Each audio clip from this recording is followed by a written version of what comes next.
Okay, let's take a look at number 9 here. It says find the mean age of patients from the following sampling distributions. So we got the age range here, and so this is group data. The number of patients over here. So for example, it says 12 for the second line. That says that there's 12 patients that are between 23 and 31 years old.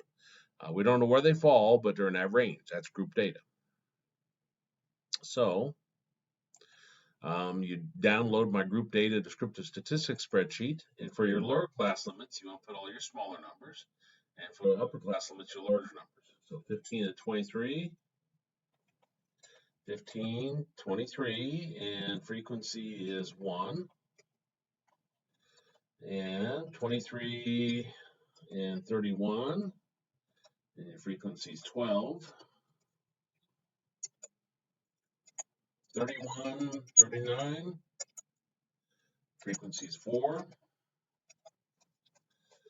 39, 47,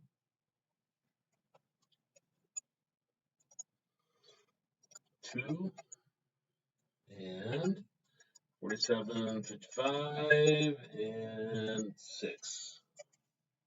All the rest of this you want to delete. You can click each cell and press delete, or click with the left mouse button, hold down and drag, and highlights it, and then press delete all at once. Okay, so let me check my numbers. Not very good at inputting numbers. Sorry for all the flashing back and forth. 12, 4, 2, 6. Okay, everything's correct. So the question is, what's my mean? My mean would be 35.